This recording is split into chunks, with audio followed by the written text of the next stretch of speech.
MCQ number 21 of 30 days challenge audit MCQs. तो आज का क्वेश्चन ये है कि आप पेरेंट कंपनी के ऑडिटर हो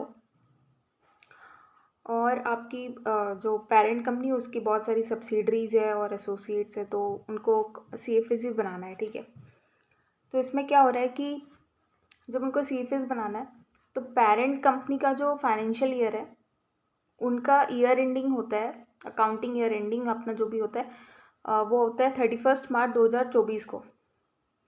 बट वहीं आपकी एक कंपोनेंट ऐसी है जो उसका क्लोजिंग ईयर होता है 31/12/2023, यानी कि 3 महीने का गैप रह जाता है, जनवरी फरवरी मार्च का। सो एज एन ऑडिटर जब आप सीएफएस बना रहे हो तो आप क्या करोगे, इस गैप के लिए आप क्या करोगे। तो यहाँ पे स्टैंडर्ड बोलता है कि आप जो ये 3 महीने का गैप है दैट इज़ अलाउड है। इन डेज बोलते हैं कि अगर 3 महीने का गैप है दैट इज़ अलाउड, क्योंकि बहुत सी ऐसी कंपनीज होती है जिसमें 31/12 पे भी बनता है। जनरली फॉरेन कंपनीज की जो होती है बैलेंस शीट वो 31/12 वाले ईयर को फॉलो करते हैं, जनवरी टू दिसंबर वाली, और हमारे यहाँ जो है मार्च का एंडिंग होता है। सो 3 महीने का गैप तक तो अलाउड रहता है। ठीक है, वो इन डेज के हिसाब से है। लेकिन क्वेश्चन अब ट्रिकी ये हो जाता है कि जब यहाँ पे उनका मान लेते हैं क्लोजिंग ईयर अक्टूबर में क्लोज होता है 30 अक्टूबर 2023, तो यहाँ पे कितने का गैप हो गया, नवंबर दिसंबर जनवरी फरवरी मार्च, दैट इज़ 5 मंथ्स का गैप हो गया। क्या अब इस गैप के बाद भी एज एन ऑडिटर आपका किस तरीके से प्रोसेस होगा सीएफएस बनाने के टाइम। तो देखो यहाँ पे बोलता है कि अगर आप एएस के हिसाब से सीएफएस बना रहे हैं तब तो आपको 6 मंथ्स तक अलाउड है।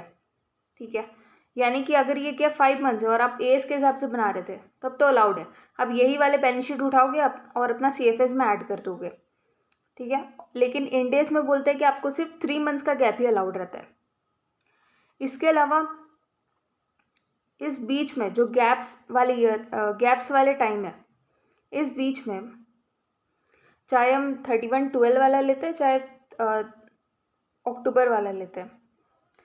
अब इस बीच में क्या हुआ कि हम लोग मान लेते हैं 31/12 वाला ही लिए, उसके हिसाब से सीएफएस बनाया, लेकिन इस बीच में गैप्स के बीच में एक सिग्निफिकेंट सा इवेंट हो गया। ठीक है, किसी कंपोनेंट के फाइनेंशियल स्टेटमेंट वाले में सिग्निफिकेंट से मान लेते कि फरवरी के मंथ में 1 फरवरी 2023 को कोई एक सिग्निफिकेंट सा इवेंट हो गया और अपने इंडेस के हिसाब से बना रहे थे, 31/12 वाला बैलेंस शीट पकड़ के अपने सीएफएस बना रहे थे। अब ये सिग्निफिकेंट जो इवेंट है, क्या इसका भी अपने को कंसिडरेशन लेना पड़ेगा अपने सीएफएस में। और अपने आते आपको पता है कि सिग्निफिकेंट इवेंट हैपन हुआ, आपको एविडेंस भी है यहाँ इस बात की। The answer is yes. आपको बैलेंस शीट तो उठाना है 31/12 का सीएफएस के लिए, लेकिन इस बीच में इस गैप्स में जो आपको अलाउड है, इस गैप में अगर कोई भी सिग्निफिकेंट इवेंट हुआ है तो आपको वो वाला पॉइंट भी कंसिडर करना है जब आप सीएफएस बना रहे हो।